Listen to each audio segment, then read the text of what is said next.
everybody. So I was thinking what else I should teach you today, and it came to my knowledge that Jewish nations celebrate Purim, which is pretty much from the book of Esther, when God is behind the scenes, is the hand of God on his people, but it's not even mentioned in the book. And Purim is pretty much when Esther, Queen Esther, was fasted and I would say got all the nation saved from the letter what I was saying. Let's go from the beginning. So we are going to focus today on the passage is Esther chapter 14 chapter 4, sorry. Esther book has just 10 chapters. So we are in chapter 4, verse 14. I'm going to read it to you. For if you remain silent at this time, relief and deliverance for the Jews will arise from another place, but you and your father's family will perish. And who knows but that you have come to your royal position for such a time as this. So let's go back from the beginning. So Jewish celebrate Purim because of this story of Esther. And usually it's in the spring before Passover, much earlier than Passover. So we go in the first chapter, Queen Vashti deposit. So in that time was King if I can pronounce his name, Hexex,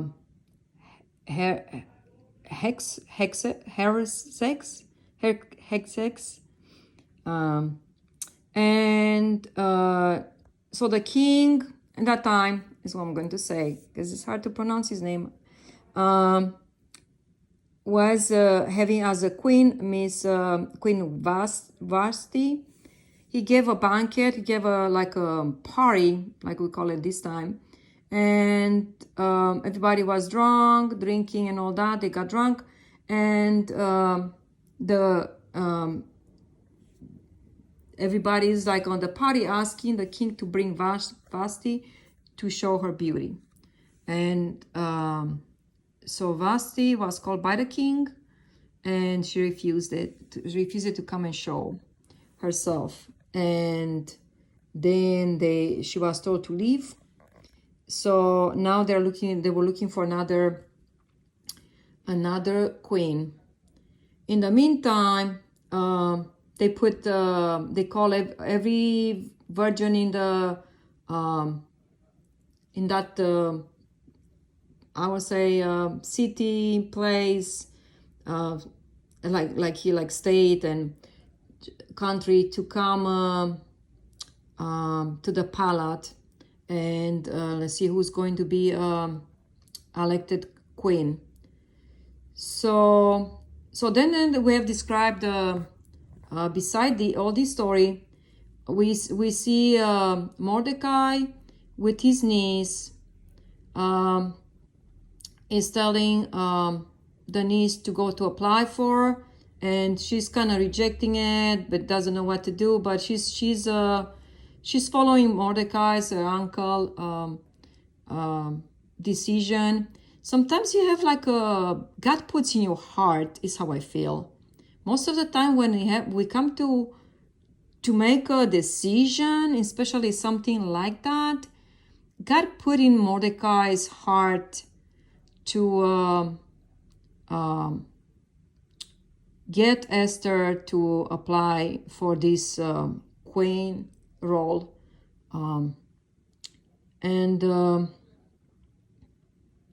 Anyway, so her original name is not Esther. Esther was a pagan name that she adopted for her time being there as a queen. So before she was elected to get there, or to get in the, I would say, not competition, but to be elected there, she changed her name. That nobody knew that actually she was a Jew, and Mordecai was a Jew, is her uncle. I don't think she had parents. She was an orphan, and by Mordecai directions, she goes. She's taken to the palace, preparation, months of preparation, and then she finds favor in the servant side. They give her the best treatment there, and the king start liking her very much. I think it's the character who she was. She was kind and nice, which you cannot find in any girls that time, and she becomes the queen of what it says of the region. So we go back here. Let me see what else. Okay. So Mordecai, he is always around the palace just to see what's going on. He's uncovers the conspiracy that was to kill the king, and then he discovered that, and everything gets situated. Then there is, because when you try to do good things, then the evil comes to the surface. So there's Haman under king's ruleship, and he is pretty much on the high position, and is under the king, and he hates Mordecai. He sees him by the gates of the palace. He sees him all over. Mordecai never bows to people. He doesn't bow to this one specific one. He doesn't bow to nobody. Instead of bowing to people, he bows to God. But this Haman, he hates him. He hates Mordecai so much that he doesn't know what to do against. So he finds out that he is a Jew, and then behind the scene, he is getting the king to sign more like a petition that Jewish people will be killed on a specific day because they are, and then he puts like all bad things. They are like that, and makes the king believe it, that those are bad people. And so he didn't see nothing wrong in this. And then Haman makes him sign it and make sure that is never be reversed the way he signed it, and that will go in place. So he's going home and tells to his wife what he did and what is going on. And then the wife say, if it's you cannot go against God. If it's the hands of God on him, on Mordecai, you cannot go against him. And so he's going to put he makes even how to get the strangulate, how to kill, how he's going to get killed. So he makes for Mordecai a specific place where it's going to be hung up when he's going to be killed. And Mordecai comes to Queen Esther for help. And then we see now we end up in chapter 4. Mordecai persuades Esther for help. So he comes to tell Esther what's going on. Esther, she is concerned about, because if you go, that was with a king in that time. I'm not sure this time, but with a king, they have a scepter. And if you do not get approved by the king to enter where is in his when he rules, when he's I would say throne room, you get killed. So, but if he stretch up his hand with a scepter and let the person come, that a person can come in the throne room. Otherwise, that person gets killed automatically. It's not to be seen by the king. And so she knows the rules. She learns all those very fast. And she got favor of the king very much, but the king doesn't know she is a Jewish as well, and what he signed is against the queen as well. And so where we go in our passage. So, and then what really emphasized in this passage is like, but you have come to your royal position for such a time as this. And we see ourselves, sometimes we see ourselves, we are in a certain positions, maybe at work, business, maybe in our house with our family. We have like maybe, or sometimes this could be a temporary position somewhere, and maybe in the church, maybe in a ministry. And we have that, God gives us that specific assignment for a time. And we come for such a time as this to have that assignment for just that time. God puts that us in that position specific to handle some situation where nobody else can do it except us. So God needs us for certain I say ministries in such a time as this. So as the story goes, she is scared. She first hesitates. She knows that she's going to, you can get killed. But then she say, you know what? How about you guys, everybody fast, all Jewish.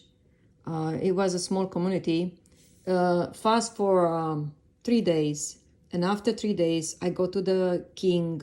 And if I die, I perish. So in that time, she said, like, Mordecai is right, it's nothing she can do. But since she's in that position, she will try. So Esther requests to the king. So once she goes, in the meantime, everybody is fasting for 3 days, including herself and her maid, her servant maid. And she is getting ready. So she's inviting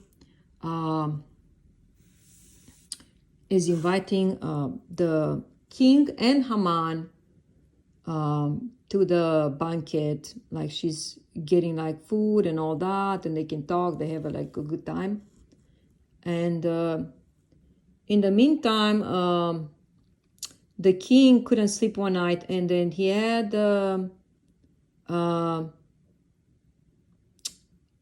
conspiracy was revealed that Mordecai came and say about the conspiracy. So tells Haman, like, who should the king, how should the king award somebody who did something, something nice and good? So he thinks about that he did something good.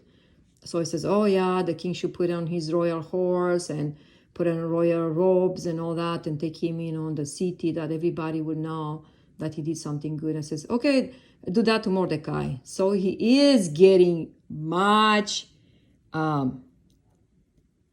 worse against Mordecai now, because it's like, it says Haman's rage against Mordecai. It says much worse than he was before, like because he want to be lifted up and all that, because Mordecai got honored. As Esther, so she went to the king, and then as she went to the king to request, he saw her, and then stretched her hand with a scepter, and then she touched it so she could come. And it says about the banquet. Otherwise, she could not. So he says, like, anything for you. He likes her very, very much. I say it has to do with her character. Now, she couldn't. Esther couldn't tell the king the first day. She couldn't tell about what's the plot against Jewish. So she invites them at least a couple of times. She invites them, and then at the last, she tells that, King, my petition to you is that my nation, it gets killed. It says what they, because you gave that out, and then it says like, who was in charge of this, and who, the king was very upset. Who was in charge? It says, this the table with us, Haman. And then the king gets so upset that Haman pulls those strings behind his back, and he leaves the place for a minute. And then in the meantime, she is with Haman in the same at the table. Haman is trying to beg for mercy that he will not be killed. And when the king returns, you see that actually is pulling on her. And then he says like, and where are those out there for to be hanged? And it says, oh no, it was made for Mordecai. And it says, no, let him and his family be killed on those what he made. So, and he's trying for Jewish. And then what it says, Purim established. So that's why they call it, right? And where was established when the king writes another petition and another paper just to say that Jewish should be saved. He could not reverse the one that he already wrote. So that's why Jewish celebrate Purim. And as a remember all this what was done. So it was a celebration in all the community of Jewish community that day, and the hand of God behind the scene, and it had victory. God will never let Jewish people die. We'll see from Old Testament coming, in Esther, and even Mordecai was promoted in the kingdom that time. So what is what we are taking from these? Now, like Jewish, they do celebrate, they make Haman's ears and they eat them.